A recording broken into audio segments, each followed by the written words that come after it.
Noches con usted, con todo su equipo y con todos los que se han dado cita el día de hoy para este importante evento académico que nos involucra precisamente en toda la transición que está viviendo nuestro sistema penal en cuanto a este incremento de las acciones delictivas por parte de grupos de delincuencia organizada, que incluso a la fecha nos tienen involucrados en una guerra interna, ¿no? Entonces es propio lo que está haciendo Latin Juris en esta jornada, en estos días de jornada académica.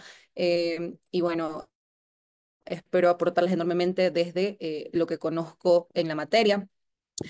Bien, es necesario entender primero que el derecho penal con el derecho constitucional están íntimamente concatenados, precisamente porque el derecho constitucional defiende derechos, pero el derecho penal trata sobre la integridad y la libertad de las personas. Y en el derecho constitucional, el derecho que más valía tiene, por decirlo de alguna manera, es la libertad, ¿no? Entre la vida y la libertad. Entonces, evidentemente están íntimamente concatenados y eso obliga a que nuestra legislación esté en armonía con los derechos que están en la Constitución, pero con los irlos superando y para que den un sistema penal que garantiza que el que sea juzgado pues en justicia con pruebas, ¿no? Entonces, pero como bien sabemos, en nuestra legislación, en nuestro Código Orgánico Integral Penal, que ya tiene algunos años ya acompañándonos en la práctica del ejercicio de la profesión, vemos que en el artículo 634 nos establecen los procedimientos para juzgar a una persona, ¿no? Cómo en cuanto a las circunstancias, el juez toma conocimiento de la situación jurídica de un individuo para valorar si su conducta se ha adecuado a algún tipo penal. Bien, un tipo penal que siempre va a comprender, o en su gran mayoría, por no decir un 99.9%, la pena privativa de libertad privativa de libertad con respecto a la proporcionalidad del daño, ¿no? Porque eso es algo que hay que tener siempre en cuenta y que en el procedimiento abreviado no pasa desapercibido. El derecho penal se basa en la teoría del daño y el daño, el daño causado siempre va a ser proporcional con la pena, ¿no? Al menos así se maneja nuestra legislación. Y el procedimiento abreviado, que consiste en que el que es juzgado, ¿no? O el que está siendo procesado, se acoja a este procedimiento, es en arista precisamente de esta proporcionalidad que lo vamos a encontrar en el artículo 636. Es decir, depende del daño, el fiscal va a decir, bueno, este es el daño y bajo esta regla que está en el artículo 636, en la última línea, se va a imponer una pena mínima. Ahora, la discusión y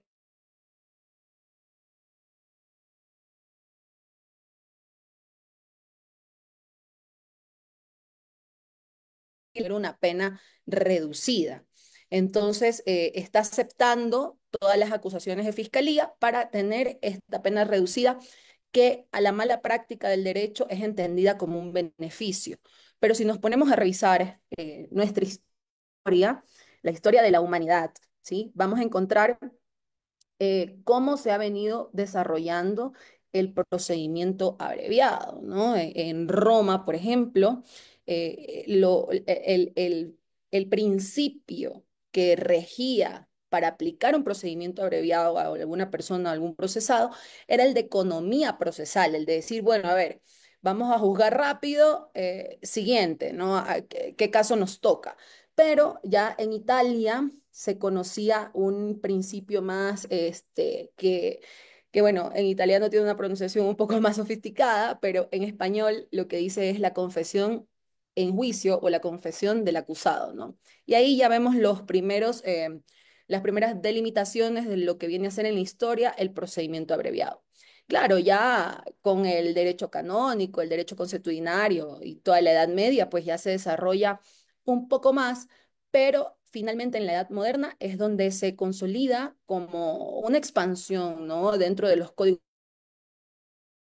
penales del mundo, donde precisamente en Estados Unidos ya se empieza a tratar la teoría de la negociación de la culpabilidad. ¿Sí? Y bajo este principio, el sistema penal estadounidense permitió a los acusados que no se sometan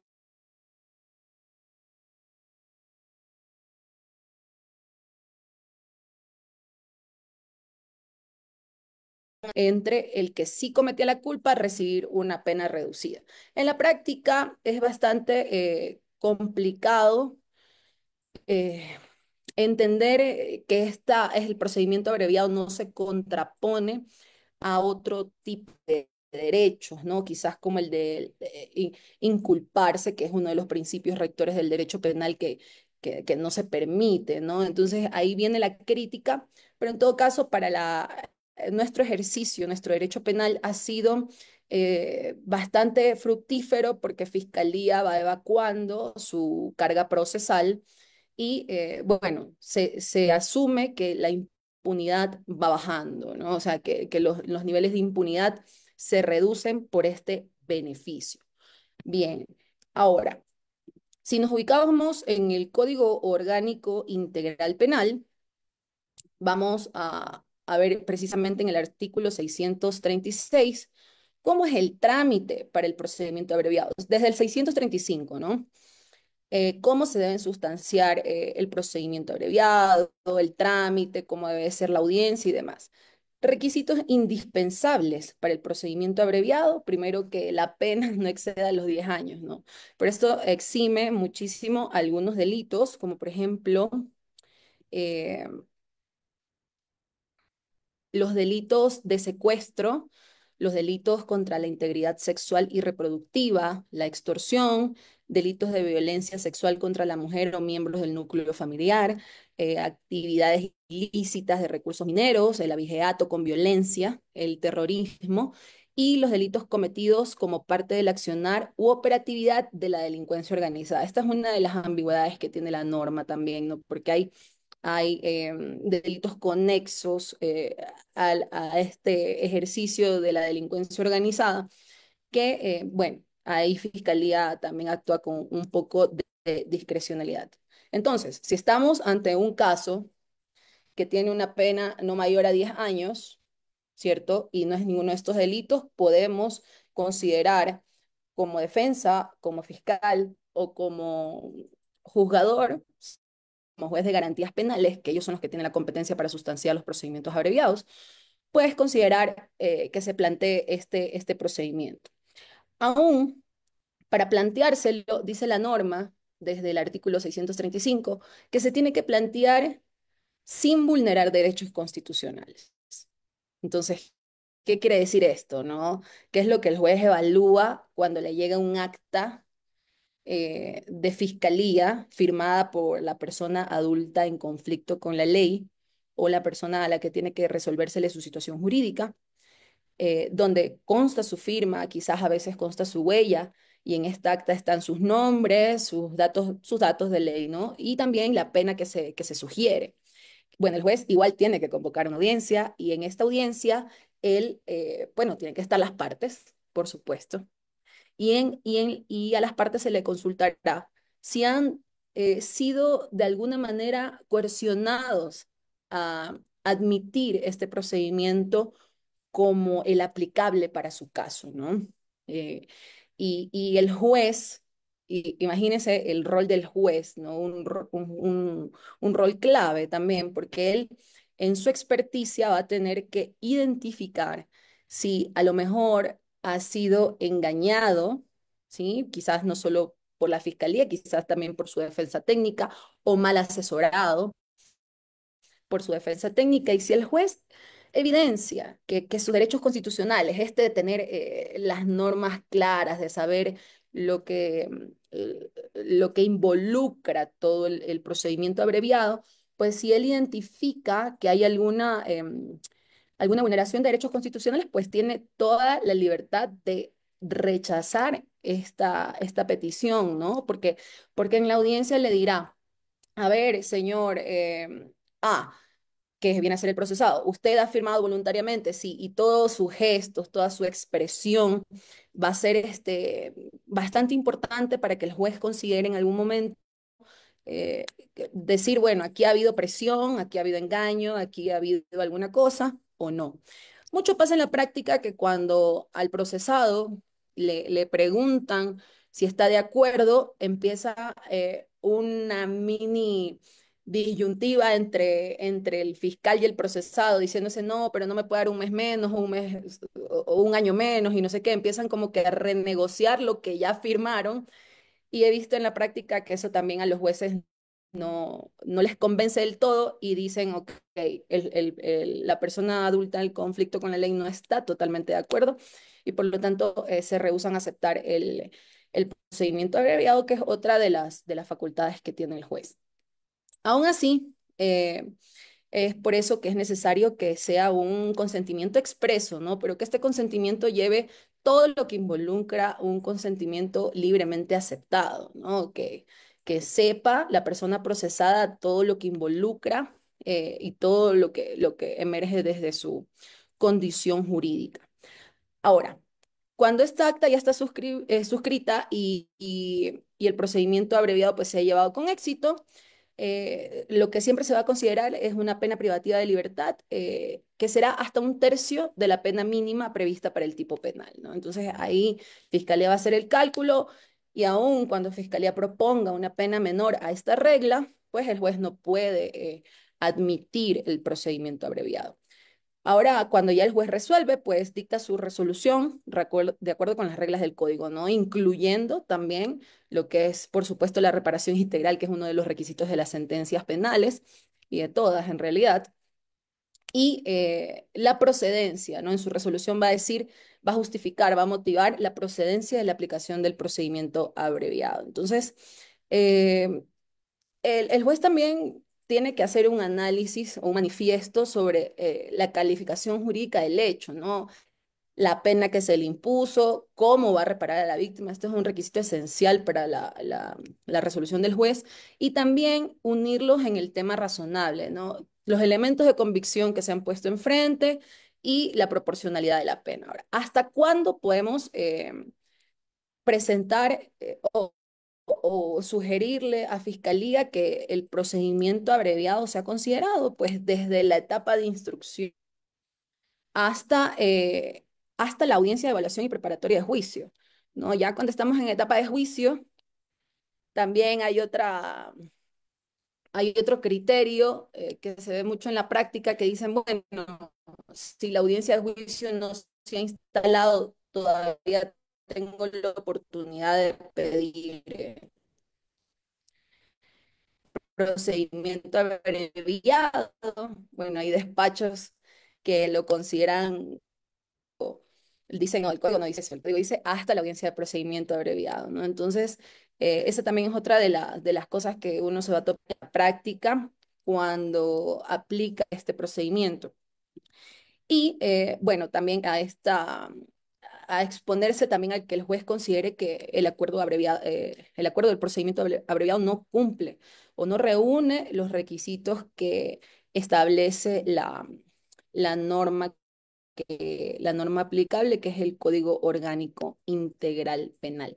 ¿Qué pasa si el juez lo niega? Pues nada, el procedimiento se sigue sustanciando en trámite ordinario y la regla en esta negativa es que el acta de procedimiento abreviado no va a ser considerado como prueba en la etapa de juicio. Ahora, viene algo que mucho tiene que ver en la práctica con este humano razonamiento, ¿no? De decir si el juez ya supo que yo de alguna manera admití él iba a valorar alguna otra etapa, como todo se conecta, ¿no? Pues por supuesto incide de alguna u otra manera en las etapas futuras. Entonces, bien, eso con respecto al procedimiento ordinario.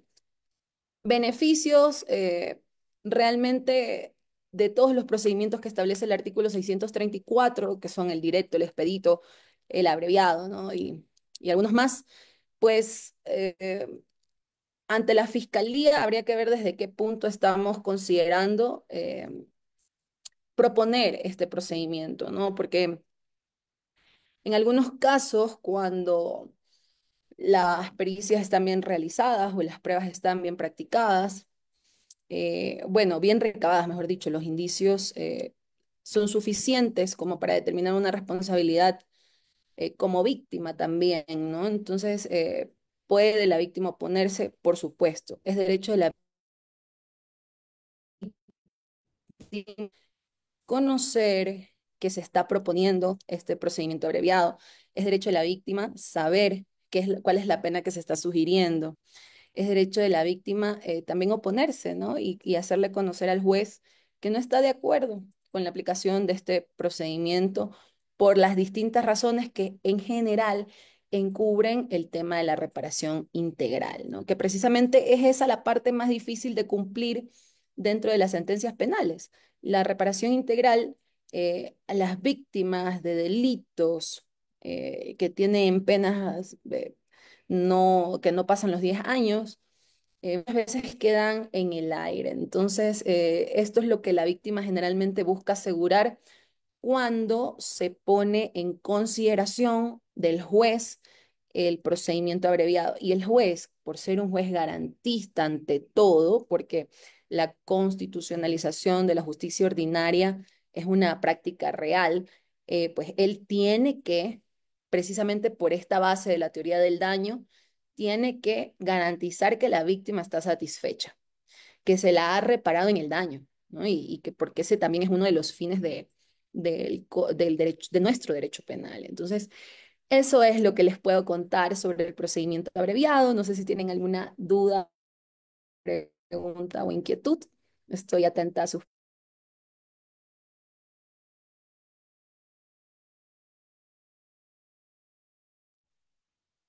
Gracias, doctora. Tenemos por acá una pregunta relacionada con qué pasa con la prohibición constitucional de autoincriminación frente al procedimiento abreviado. ¿Cuál es la actuación que debe de tener el juez en esas circunstancias?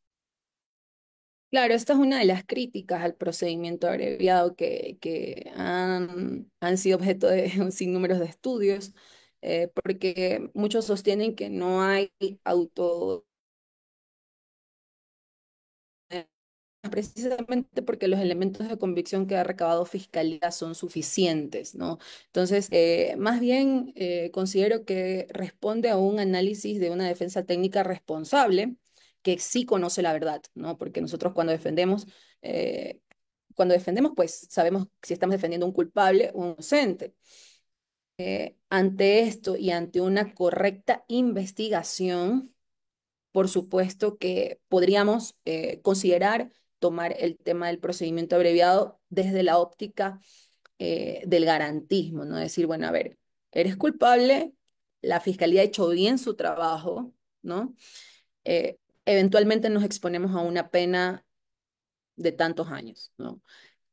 Creo que aún teniendo todo bien practicado, lo correcto o lo que te puedo recomendar es que te acojas a un procedimiento abreviado.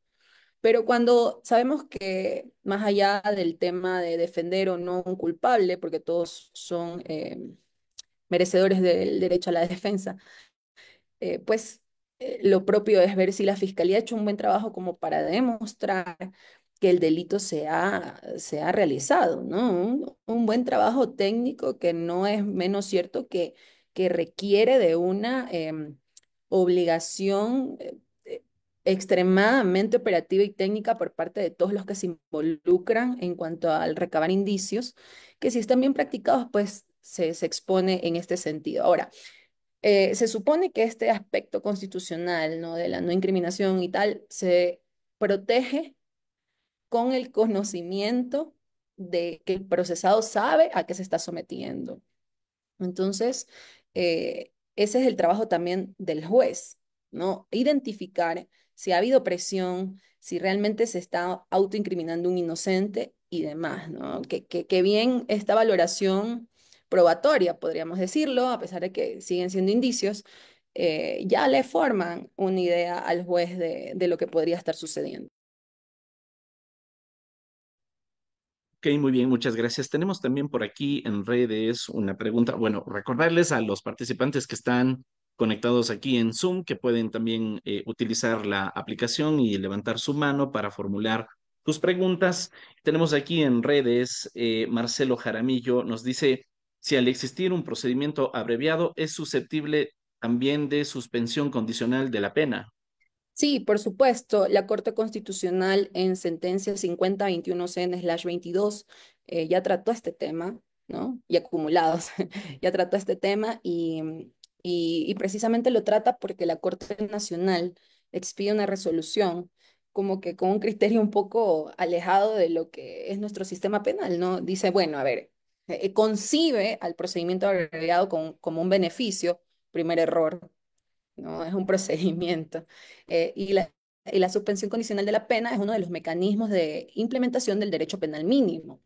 Entonces, o del garantismo penal, ¿no? Que van muy de la mano. Entonces, esta confusión que tuvo la Corte Constitucional al resolver sobre si dentro de un procedimiento abreviado cabía la suspensión condicional de la pena, justificó que la Corte Constitucional emita esta sentencia en la que ha sido muy clara. La suspensión condicional es un beneficio penitenciario, sí o no. Bueno, se lo puede entender como beneficio, pero en realidad es un mecanismo de intervención del derecho penal mínimo, que son los principios que nos rigen. Y segundo, el procedimiento abreviado no es un beneficio, es un procedimiento que no implica doble beneficio. Entonces, sí, sí se puede.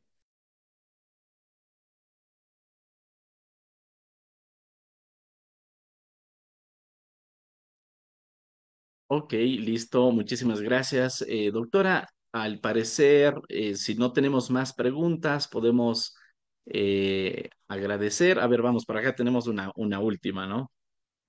Bueno, un par. Estamos justo con el tiempo también. Creo que sí lo vamos a poder. Eh, Freddy Arias nos dice, los jueces no detectan este último tema en el procedimiento abreviado, se hacen de la vista gorda a pesar de constar en el expediente tortura, dice entre comillas. Es al parecer un comentario, de pronto más adelante lo puede también comentar la doctora. Por aquí en el chat de Zoom, Juan Hurtado nos dice, al someterse al procedimiento especial abreviado, se daría por terminado el principio de inocencia. ¿Eso es pregunta o comentario? Al som- me- Doctor, para mí. Eh, No sé, me parece que me parece que sí, suena también a comentario, pero no sé, doctora, si de pronto... Al someterse al eh, procedimiento especial abreviado, se daría por terminado. Claro, no, nos aclara, nos dice que es pregunta.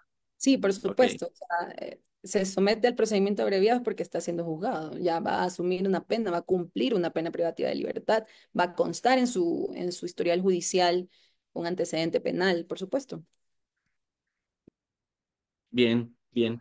Y a propósito del procedimiento abreviado, la Corte Constitucional del Ecuador emitió una sentencia con carácter de jurisprudencia vinculante que se refiere a varios estándares a considerar para que se pueda asegurar también la plena información del sujeto procesal que acepta esta conducta.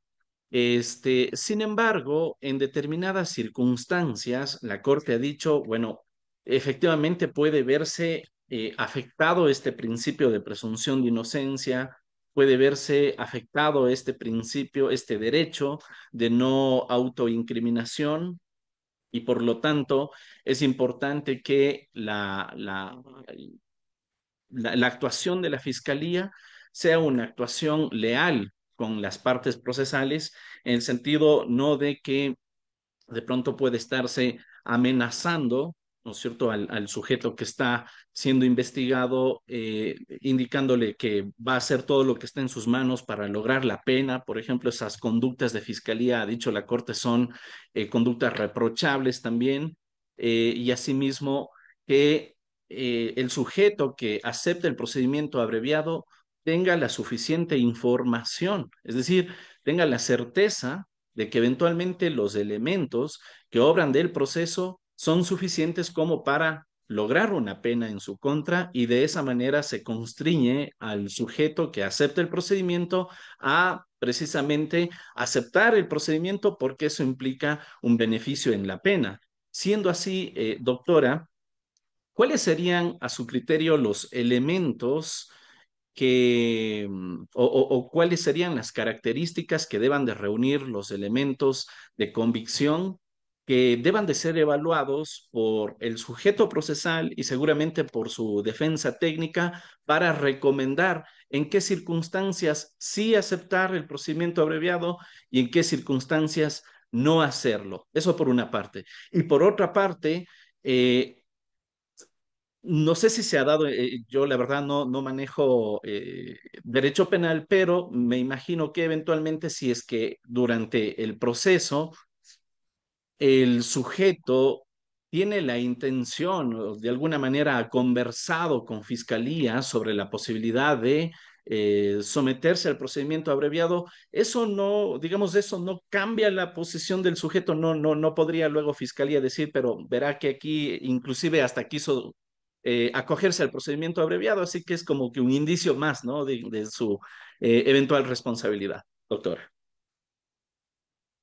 Sí, doctor, es lo que le explicaba en la exposición. En el artículo 639 se habla sobre la negativa de aceptación del acuerdo y en la última línea de este artículo se dice que el acuerdo no puede ser utilizado como prueba en el procedimiento ordinario. Entonces, recuerde usted que los que tienen la competencia para conocer los procedimientos abreviados son los jueces de garantías penales. Y si bien es cierto, los jueces de garantías penales juzgan, no es menos cierto que también hay delitos que pasan al Tribunal de Garantías Penales para que sean juzgados. Es decir, el juez de Garantías Penales conoce esa etapa de saneamiento, ¿no? Formulación de cargos, audiencia de evaluación y preparatoria, donde se puede dictar un eventual auto de llamamiento a juicio, pero no en todos los delitos juzgan. Entonces, pasa a otra competencia y por lo tanto, quizás este paradigma de prejuicios que podrían ser a los que usted se refiere con respecto a que el mismo juez conozca la etapa de juzgamiento, pues se desvanece cuando se traslada a la competencia. Ahora, cuando no se traslada a la competencia, ¿qué pasa? Pues se supone que el juez tiene que tener la madurez jurídica para aplicar lo que establece esta última línea del artículo 639 que le decía, ¿no? Que este acuerdo no puede ser utilizado como prueba, al menos de manera formal. Pero bueno, estamos ante humanos, ¿no? Tampoco exijamos mucho. Ahora, con respecto a lo que usted me decía en cuanto a los parámetros de los indicios recabados, el mayor reto de Fiscalía, no porque Fiscalía tenga malos agentes fiscales, ¿no? O parcializados agentes fiscales, por el contrario es porque Fiscalía está pasando una cefalía, ¿sí? A nivel nacional, en la que eh, requiere de un equipo técnico de criminalística sofisticado o al menos a la altura para que estos indicios puedan llegar a la etapa de evaluación y preparatoria puros, ¿sí? Y puedan ser considerados como prueba en la etapa de juicio. Entonces, ¿cuál es el mayor error de Fiscalía? Que los indicios no están tratados de manera correcta. Ejemplo, el levantamiento de evidencias no está bien hecho. Siempre usted, si conoce de criminología, va a poder identificar los errores y eso le va a servir para una eventual nulidad parcial. Entonces, también va a ver que Fiscalía, como estaba rotada de trabajo, usted le va a pedir diligencias y no se las va a conceder. Entonces, son indicios que pueden servirle también cuando usted ejerce una defensa activa, más no pasiva, ¿no? Cuando usted pide diligencias, a pesar de que la norma dice que Fiscalía es quien tiene que probar. Eso nos llama a hacer una defensa pasiva.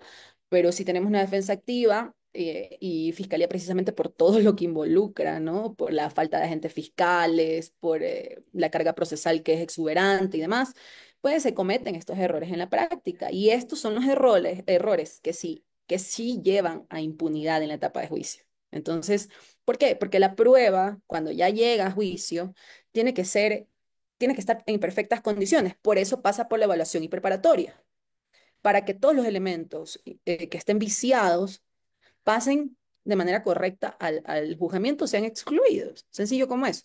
Entonces, cuando estos indicios no cumplen estos parámetros de recabar los tecnicismos propios de la criminología, ¿no? Pruebas mal obtenidas, se me ocurre un allanamiento, se llevan unas computadoras, unos teléfonos y el allanado no da las claves, pero policía entra, eso es una prueba que está mal hecha, ¿no? Entonces, todo eso nos permite identificar si el procedimiento abreviado es lo correcto o no. Muy bien, excelente, excelente, estimada doctora. Muchísimas gracias por sus comentarios, por también este análisis minucioso de cómo se desarrolla este procedimiento abreviado y también desde la perspectiva constitucional que nos ha podido compartir, que ha sido bastante clara. Una vez más, en nombre de Latin Juris y de Juristas Ecuador, agradecemos su participación y le devuelvo la palabra para que pudiera despedirse de esta audiencia. Gracias a usted, a todo su equipo y a todos los que se han dado cita hoy. Espero que el material les haya servido y bueno, que se nutran en todo lo que queda de esta jornada académica. Un honor para mí estar con ustedes.